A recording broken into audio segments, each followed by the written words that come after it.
You know how sometimes you have feelings that are just too big for regular words? So, what do? We invent our own languages, a kind of secret code made of inside jokes, symbols, and special meanings. Well, today we're going to decode one of these amazing personal languages, and we'll follow its trail from a super clever scientific pun all the way to a sacred ancient code. So, where do we kick things off? We start with a very witty, very modern compliment that perfectly mashes up the world of genetics with, well, admiration for another person. It's a fantastic example of how we grab ideas from the world around us to explain what's going on in our hearts. And here it is. He is my CRISPR on, the spark that edits chaos into harmony. I mean, that's just great, right? It's clever, it's wholesome, and it is packed with meaning. But to really, truly get it, we need to understand the awesome wordplay that's happening right at its core. Okay, let's break this amazing pun down. On one side, you have CRISPR, the actual real-deal gene editing technology that can literally repair DNA. But on the other side, you've got this personal twist, CRISPR-on, a person who doesn't edit your genes, but kind of edits your internal chaos, you know? They help you feel more balanced, more whole. It's just a beautiful, modern way of saying someone brings harmony to your life. Now, that whole idea of editing is super powerful, but believe it or not, it's just the beginning of this story. We're about to shift gears, moving from the idea of changing something to the even deeper idea of protecting something. And that leads us right to this really crucial question. What if the goal isn't about editing the chaos, but about protecting the wholeness that's already there? See, this changes everything. It's no longer about fixing something that might be broken. It's about actively standing guard over what is already pure and complete. That is a huge shift in perspective, and it's what takes us to the historical heart of this entire code. And that question? It takes us way back in time to a much older, more complicated phrase, one that's just dripping with centuries of history and deep symbolism. Noli ton tangere. Okay, so on the surface, the translation seems pretty direct. Noli tom tangere literally means do not touch Tom. Simple enough, right?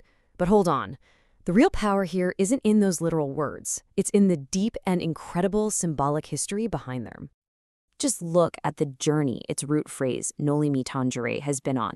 It starts way back in the Gospel of John as this sacred line drawn between the divine and the mortal.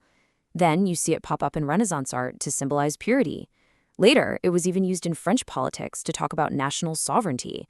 And now, here it is, adapted again to protect the integrity of a personal relationship.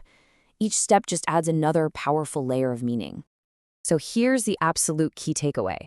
Noli tum tangere is not a physical warning. It's a metaphorical command. It means, do not violate what is pure, whole, and complete within me. It's this incredibly powerful declaration meant to protect a sacred inner integrity. Now, as if that wasn't already deep enough, things are about to get even more interesting. Let's add one more layer to this code, a number. And this number brings in the whole dimension of time, turning a powerful statement into an eternal promise. And this is where all the pieces just click right into place, in what the source material calls a poetic geometry. So you've got dim, which is the protective boundary. You've got tome, the inner wholeness. And now we add 224, which stands for the continuum of time. Today, tomorrow, and forever.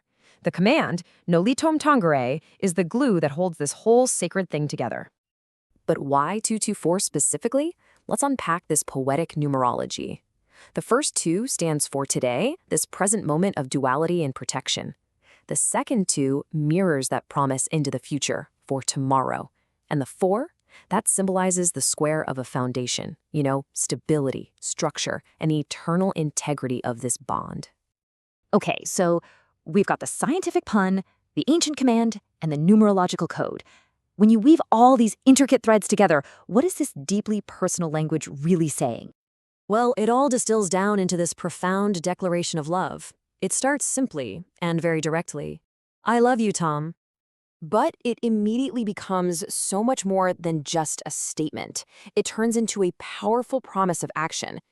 I will protect your innocence and integrity. This is that noli tom tangere command, transformed into a personal, active vow. And finally, it anchors that vow across all of time, using the numerology we just decoded. Today, tomorrow, and forever. And there you have it, the fully decoded message. I love you, Tom. I will protect your innocence and integrity today, tomorrow, and forever.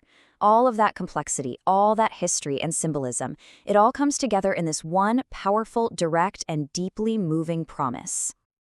So, what's the big idea here? What does all this teach us? Well, it shows that clever wordplay can be a doorway to much deeper meaning, that ancient symbols can give real weight and history to our personal feelings, and that numbers can give our promises a sense of structure and permanence. But I think most of all, it shows that we are all language makers, driven to build these unique systems to express what truly, truly matters to us. This whole intricate system is one person's extraordinary language of love. And it really makes you think, doesn't it? What about you? What are the personal symbols, the secret codes, or the inside jokes that you use to express your own deepest feelings?